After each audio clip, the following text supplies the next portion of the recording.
ہزارہ سوم کی قیامت صغریٰ، اس عنوان سے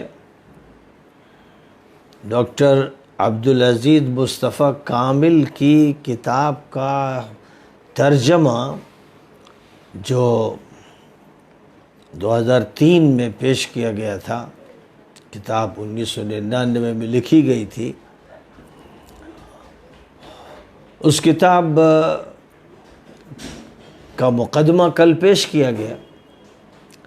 اب اس کتاب کی جو پہلی فصل ہے جس کا عنوان ہے عظیم اسرائیل اور ساتویں جنگ، یہ کتاب چونکہ بڑے رازوں پر مشتمل ہے، اس نے صہیونی سازشوں اور صلیبی سازشوں سے پردے اٹھائے ہیں اور حقیقتوں کو کھولا ہے، اور جو باتیں 1999 میں کہی گئی تھیں وہ دھیرے دھیرے سامنے آتی جا رہی ہیں، جس سے اس کا اندازہ ہوتا ہے کہ مصنف کا مطالعہ بہت گہرا تھا اور جو کچھ بھی معلومات اخذ کی گئیں وہ بڑی حد تک صحیح معلومات تھی۔ تو عظیم اسرائیل اور ساتویں جنگ، یہ عنوان بھی ایک نیا پن رکھتا ہے۔ اس کے تحت مصنف نے جو کچھ لکھا ہے اس کو پیش کیا جاتا ہے۔ فصل طویل ہے تو اس کو چند حصوں میں تقسیم کر دیا جائے گا۔ اسرائیلیوں کی کوشش یہ رہتی ہے کہ عظیم اسرائیل کی اصطلاح، اسرائیل دی گریٹ کی اصطلاح پر اسرار اور غیر واضح رہے، لیکن ان کے مذہبی مآخذ اور سیاسی منصوبوں کے گہرے مطالعے سے اس کا راز افشا ہو جاتا ہے۔ عظیم اسرائیل سے صرف بیت المقدس یا سرزمین شام مراد نہیں ہے، بلکہ اس سے بہت زیادہ وسیع و عریض علاقہ ان کے ذہنوں میں ہے اور مخفی نقشوں پر موجود ہے۔ تورات میں کہا گیا ہے، رب نے ابرام سے عہد کیا کہ ہم تمہاری نسل کو مصر کی نہر سے فرات کی نہر تک پوری سرزمین عطا کریں گے۔ دیکھیے کتاب التکوین اصحاح نمبر 15، 18 اور 31۔ سیکولرزم کے مارگزیدہ عرب اس علاقے کے استحقاق کی جو دلیلیں پیش کرتے رہتے ہیں ان کا بودھا پن سب کے سامنے ظاہر ہے۔ وہ کہتے ہیں کہ یہودی عرب سب سے پہلے یروشلم میں آباد ہوئے تھے، اس لیے تاریخی اعتبار سے ان کا حق یروشلم پر سب سے زیادہ ہے۔ ظاہر ہے کہ اگر یہ دلیل کوئی وزن رکھتی ہے تو اسرائیلی یہی کہہ کر مصر پر اپنا دعویٰ ثابت کر سکتے ہیں، اور اس طرح عیسائی قبطی بھی دعویٰ کر سکتے ہیں کہ ہم مصر میں پہلے سے رہتے تھے۔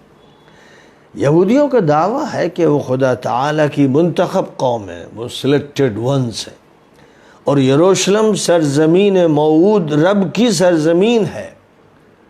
سفر یوشع 9:3 میں اس طرح تذکرہ آیا ہے۔ اس سرزمین کو منتخب سرزمین بھی کہتے ہیں، اور یہ دعویٰ کرتے ہیں کہ رب نے اپنے لیے صرف یروشلم کو پسند کیا اور باقی زمین یہودیوں کے حوالے کر دی۔ اصحاح زکریا باب 3 اور آیت 10 اور 12 میں کہا گیا ہے، صہیون کی بیٹی خوش ہو اور گیت گا، کیونکہ میں آ کر تیرے درمیان رہوں گا۔ رب یہودا کو مقدس سرزمین کی میراث عطا کرے گا اور اپنے لیے یروشلم کو خاص کرے گا۔ یروشلم کو رب کا علاقہ قرار دینے کا مطلب ان کے یہاں در حقیقت یہ ہے کہ عظیم اسرائیل میں سب سے زیادہ مقدس جگہ یروشلم ہے، جس میں کسی طرح کوتاہی رب کے گھر میں کوتاہی کے مرادف ہے۔ ضرورت ہے کہ ہم اس اعتقادی پس منظر سے واقف ہوں جو یہودیوں کو اس سرزمین اسلامی سے مربوط کرتا ہے۔ فلسطین، شام، اردن، عراق اور مصر و حجاز کے بارے میں ان کے کیا عقائد ہیں، ان کے مستقبل کے کیا عزائم ہیں، اور ان کے توراتی اور مذہبی منصوبے عظیم اسرائیل کے کیا معنی ہیں، جس کا ایک سفر انہوں نے عیسائیوں کے تعاون سے صرف 50 سال سے کم کے عرصے میں طے کر لیا ہے۔ یہ خیال رہنا چاہیے کہ اسرائیل کا لفظ جب حکومت کے ساتھ استعمال ہوتا ہے تو اس کا کچھ اور مطلب ہوتا ہے، جب زمین کے ساتھ استعمال ہوتا ہے تو مفہوم کچھ اور۔ اسرائیلی حکومت سے وہ خاص حدود اور سرحدیں مراد ہیں جو اس وقت ان کے زیر اقتدار علاقے کی ہیں، لیکن ارض اسرائیل کا مفہوم ان کے یہاں مذہبی اور توراتی پس منظر میں دریائے نیل سے دریائے فرات تک کا علاقہ ہوتا ہے۔ یہودیوں کا یہ عقیدہ ہے کہ یہ ساری زمین ان کی ملکیت ہے، خواہ ابھی ان کا قبضہ اس پر ہو یا نہ ہو۔ 1882 میں سینا کے علاقے سے جب یہودیوں نے فوج کی واپسی قبول کی تو یہ شرط بھی رکھی کہ مصر جنگ سے دستکش ہو جائے اور یہ علاقہ ہتھیار سے خالی علاقہ قرار دیا جائے۔ انہوں نے نکلنے سے پہلے اپنے تمام تمدنی مظاہر خود نیست و نابود کر دیے اور مصر پر یہ شرط بھی لگائی کہ سینا کے علاقے کا پٹرول ان کے ہاتھ ہی فروخت کیا جائے۔ یہودیوں کے ہاں اس سرزمین کی حیثیت فرائض اور ارکان کے درجے کی ہے۔ تلمود میں یہ ہے کہ ہر یہودی پر لازم ہے کہ سرزمین اسرائیل میں رہے، یہ واجب ہر واجب سے مقدم ہے۔ مزید اس میں کہا گیا ہے کہ سرزمین اسرائیل پاک ہے، بنی اسرائیل کے متقی افراد کو وہیں دفن کرنا چاہیے، اور یہ ممکن نہ ہو تو وہاں کی کچھ مٹی کفن کے ساتھ رکھ دینا چاہیے۔ مزید کہا گیا ہے کہ جو اسرائیلی بھی اسرائیل کی 4 گز زمین میں چل لے گا وہ آخرت میں کامیاب ہوگا۔ اخروی اعمال تلمود کے احکام کے مطابق موعود سرزمین میں ہی انجام دیے جا سکتے ہیں، بلکہ موعود سرزمین میں قیام خود ایک مبارک عمل اخروی ہے۔ سفر اشعیاء میں ٹکڑے 33 اور 34 نمبر کا جو ہے اس میں کہا گیا جو قوم اس علاقے میں رہتی ہے وہ بخشی بخشائی ہے۔ یہودی حکومت کے پہلے وزیر اعظم کا کہنا ہے کہ جو شخص اسرائیل کی سرزمین کے اندر رہتا ہے اسے مومن قرار دیا جا سکتا ہے، جو اس سے باہر ہے اس کا کوئی خدا نہیں۔ یہودیوں کے ہاں قدیم نصوص اور ان کی شروع اس موعود سرزمین کے بارے میں صاف وضاحتوں پر مشتمل ہے۔ ڈاکٹر پوسٹ کہتا ہے، ابراہیم سے جس سرزمین کا وعدہ موسیٰ کی کتاب میں کیا گیا تھا وہ طور پہاڑ سے حماد کے گیٹ تک اور مصر کی نہر نیل سے نہر فرات تک ہے، اور یہ ساری سرزمین حضرت سلیمان کے اقتدار کے ماتحت تھی۔ شمالی سرحد پر ملک شام تھا اور مشرقی سرحد فرات اور جنوبی سرحد سینا تک تھی اور مغربی سرحد بحر متوسط تک تھی۔ یہ تو ان کے عقائد و نظریات کی بات ہے، لیکن جہاں تک ان نظریات کے لیے عملی اور سیاسی کوششوں کا تعلق ہے تو تحریک صہیونیت کے علمبرداروں، جن میں آسٹریلیا کا مشہور صہیونی صحافی تھیوڈور ہرزل نمایاں اور اولین حیثیت رکھتا ہے، ان سب نے اپنی زندگیاں ان خوابوں کی تعبیر اور عزائم اور ارادوں کی تنفیذ میں خرچ کر دی۔ ان صہیونیوں کے ذہن میں پہلے دن سے یہ نقشہ رہا ہے اور ان کی یہ کوشش تھی کہ اس علاقے کی کسی زمین کو بھی مرکز بنا کر توسیع کی پالیسی اختیار کی جانی چاہیے۔ ہرزل نے اپنی ڈائری میں لکھا تھا کہ فلسطین یا اس کے قریب کسی علاقے کو مرکز بنانا چاہیے اور اپنی یہودی قومیت کی بنیاد پر تعمیر کا کام کرنا چاہیے۔ اسی لیے ہم کو سیاسی کشش کے اسباب و وسائل حاصل کرنے چاہیے۔ میں اس سے زیادہ کھل کر بات نہیں کر سکتا۔ لہذا مرکز اور پہلا اڈہ تو فلسطین یا اسرائیل صغرا یعنی مائنر اسرائیل ہے، لیکن جو علاقہ ان کو مطلوب ہے وہ داؤد و سلیمان کی مملکت کا پورا علاقہ ہے۔ ہرزل کا کہنا ہے کہ ہمیں داؤد و سلیمان کے فلسطین کو اپنا شعار بنانا چاہیے۔ ہرزل مزید کہتا ہے کہ رقبہ مصر کی نہر سے نہر فرات تک ہے۔ ہم اپنے اداروں کے سائے تلے ایک عبوری دور چاہتے ہیں اور اس دوران ایک یہودی حکمران چاہتے ہیں۔ اس کے بعد ہمارے تعلقات ویسے ہی قائم ہو جائیں گے جیسے مصر اور سلطان ترکی کے درمیان ہے، اور جب کسی بھی علاقے میں یہودی 2/3 ہو جائیں گے تو سیاسی پلیٹ فارم یہودی نظم و انتظام میں آ جائے گا۔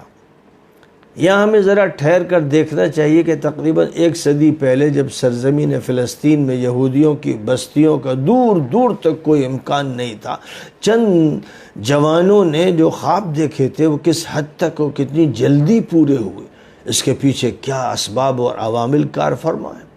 ہرزل نے جو 50 سالہ منصوبہ اسرائیلی حکومت کی تشکیل کے لیے بنایا تھا، ٹھیک اتنی ہی مدت میں پورا ہو گیا جو اس نے طے کی تھی، اور جس کا تذکرہ اپنی ڈائری میں صفحہ 581 پر کیا تھا۔ اسرائیلی حکومت کے وجود میں آنے کے ساتھ اسے اس کا اندازہ ہو گیا تھا کہ اس اسرائیلی مملکت کے حدود کے بارے میں ان سے سودا ہوگا۔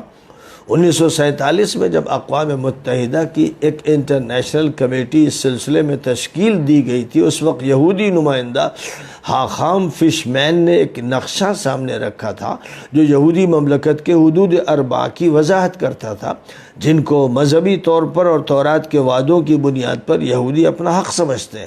اس نے میٹنگ کے دوران کھڑے ہو کر کہا تھا، اسکندریہ کے شہر مصرف کے پچھم میں ڈیلٹا کے علاقے سے دریائے نیل کی طرف جنوبی رخ پر بڑھتے ہوئے، پھر مشرق کے رخ پر سیدھے بڑھ کر جزیرۃ العرب سے گزرتے ہوئے دریائے فرات کے دہانے تک، پھر دریائے فرات کے ساحل ترکی کے حدود اور شام کی سرحدوں سے گزرتے ہوئے بحر ابیض متوسط کے مشرقی حدود تک۔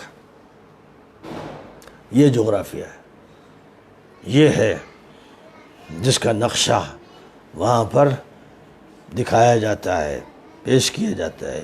یہ حدود 4 ہے جن کو مختصر دریائے نیل سے دریائے فرات تک کہہ دیا جاتا ہے۔ عظیم اسرائیل کا خواب یہیں پورا نہیں ہوتا بلکہ اس کا دائرہ اس سے بھی زیادہ وسیع ہے۔ جسے اس میں کچھ شک ہو وہ اسرائیلی 2 نیلی پٹیوں والے جھنڈے پر غور کرے جو در حقیقت دریائے نیل اور دریائے فرات کی طرف اشارہ کرتی ہے۔ اسی طرح اس 6 گوشیہ ستارے کو بھی دیکھے جو یہودیوں کا شعار ہے اور جس سے اشارہ نام نہاد ستارے داود کی طرف ہے، جس سے اشارہ جو ہے وہ حضرت داؤد و سلیمان کی وسیع مملکت کی طرف ہے۔ اسی طرح اسرائیلی پارلیمنٹ کے گیٹ پر جو سائن بورڈ لگا ہے جس میں وعدہ تورات کا تذکرہ ہے، اس پر بھی غور کرنا چاہیے۔ ایسے ہی دھات والے اسرائیلی سکے پر ایک نگاہ ڈال لی جائے جس کا گزشتہ دہائی سے استعمال ہو رہا ہے اور جس پر دریائے نیل سے دریائے فرات تک کا نقشہ بنا ہوا ہے۔ ہر نوٹ کو اسرائیلی لیے ہوئے ہے تو وہ بار بار دیکھ رہا ہے کہ دریائے نیل سے یعنی مصر سے دریائے فرات تک یعنی عراق تک۔ تو عظیم اسرائیل کے 2 مفہوم رہے۔ یہودی حکومت کے کار پردازوں کے درمیان عظیم اسرائیل کی تشکیل کے لیے اس پر اتفاق ہے کہ اس مقصد کا حصول کئی مراحل سے گزر کر ہوگا، لیکن اس کے 2 مفہوم ان کے نزدیک ہیں۔ ایک مفہوم کا اظہار عقابوں سے لیکوڈ پارٹی جس میں دائیں بازو کے اور مذہبی افراد ہیں کیا جاتا ہے، دوسرے کا کبوتروں سے لیبر پارٹی جس میں بائیں بازو والے اور لبرل خیال کے لوگ ہیں اظہار کیا جاتا ہے۔ دونوں ظاہری نقطہ نظر کی سیاست کے کارکن فی الحقیقت باری باری اپنا پارٹ ادا کرتے ہیں۔ جس وقت جیسے حالات ہوتے ہیں اس وقت ویسی پارٹی برسر اقتدار آ جاتی ہے۔ وہ ایک ہی سکے کے 2 رخ ہوتے ہیں۔ جہاں تک پہلے مفہوم کا تعلق ہے جس کو لیکوڈ پارٹی نے اپنا رکھا ہے، جس کا اظہار وہ کھلم کھلا کرتی ہے، وہ ہرزل کے منصوبے کی واضح ترجمانی ہے۔ ہرزل نے جرمنی کے مشیر کار ہونکر سے کہا تھا جب اس نے مطلوبہ زمین کے بارے میں سوال کیا تھا کہ ہم حسب ضرورت مطالبہ کریں گے اور مطلوبہ رقبہ آبادی کے اضافے کے ساتھ بڑھتا چلا جائے گا۔ بن گوریون یہودی حکومت کے پہلے وزیر اعظم نے اس کی مزید ترجمانی کرتے ہوئے کہا تھا کہ ہماری سرحدیں وہاں تک ہوں گی جہاں تک ہماری افواج پہنچتی جائیں گی۔ بن گوریون نے مزید کہا، صہیونیت نے 24 مئی 1948 میں ہاجانہ فورسز کے بلبوتے اس سے بڑی یہودی حکومت قائم کر کے اپنا نشانہ پورا کر لیا۔ جتنی تقسیم کے معاہدے کی بنیاد پر ہوتی تھی، یہ ہماری جد و جہد کی انتہا نہیں بلکہ ابتدا ہے۔ ہماری ذمہ داری ہے کہ ہم دریائے نیل سے دریائے فرات تک اپنی حکومت کی حدود وسیع کریں۔ اسی راستے پر لیوی اشکول بھی چلتا رہا۔ 1967 کی جنگ اس نے عظیم اسرائیل کے لیے زیادہ سے زیادہ اراضی ہڑپ کرنے کی خاطر ہی چھیڑی، اور وہ اکتوبر 1967 سے کھلم کھلا اس کا اظہار و اعلان کرتا رہا۔ اس منصوبے میں اس کے ساتھ دایان، آلون اور بڑے بڑے مذہبی رہنما اور سیاسی لیڈران شامل تھے۔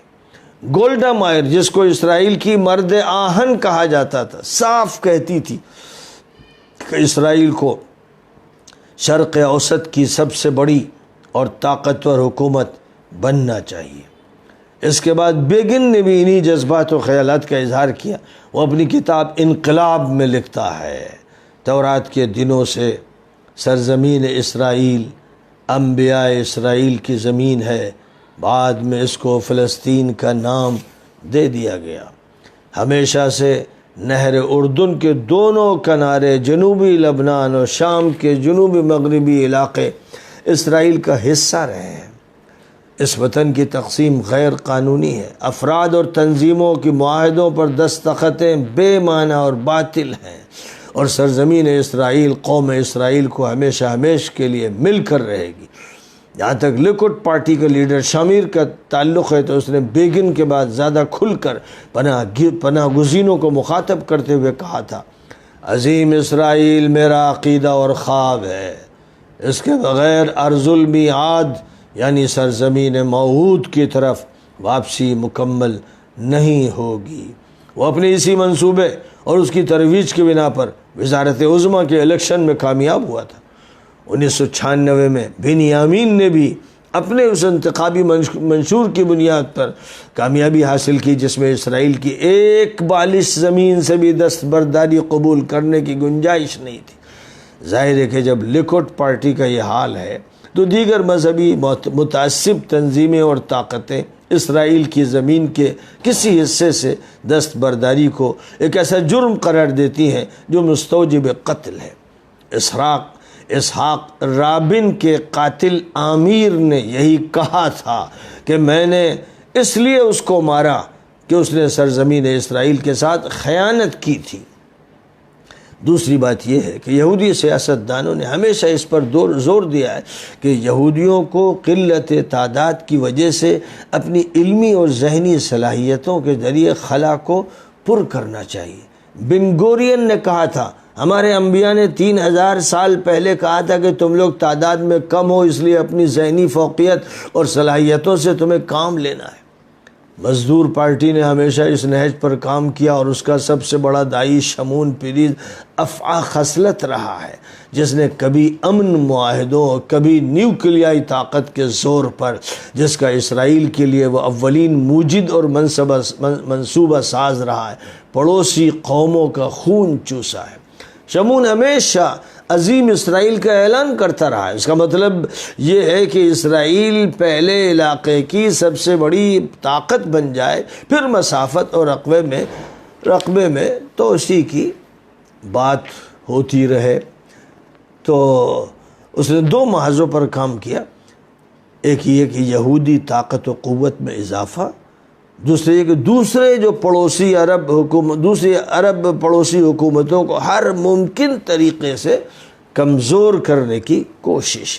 وہ نیوکلیائی پاور کا ہیرو سمجھا جاتا ہے، اور کیمپ ڈیوڈ کے بعد عربوں کے ساتھ امن معاہدوں کا پاسبان بھی، جن کو وہ پہلے اور دوسرے اوسلو معاہدوں اور وادی عربہ کے معاہدوں کی شکل میں خفیہ راستوں سے اپنے مقاصد کا ذریعہ بناتا رہا۔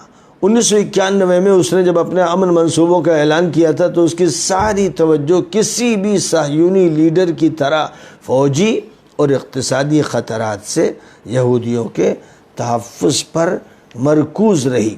جہاں تک فوجی خطرات کا تعلق ہے ان سے تحفظ اس نے نیوکلیائی پاور کے حصول کے ذریعے کر لیا، اور اقتصادی خطرات سے تحفظ کے لیے شرق اوسط کی مارکیٹ کا تصور پیش کیا تاکہ یہودی حکومت علاقے کا جز بن کر کینسر کی طرح پورے علاقے کے جسم کو مسموم کر سکے۔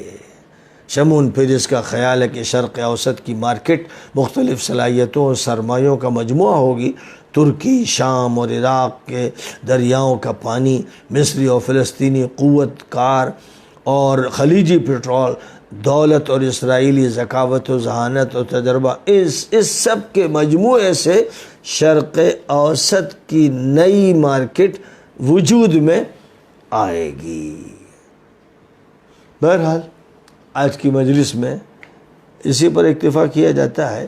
یہ فصل ابھی کئی صفحات پر مشتمل ہے، لہذا اس کا جو باقی حصہ ہے وہ کل اور پرسوں پیش کیا جائے گا۔ 2 قسطوں میں یہ فصل پوری ہو جائے گی۔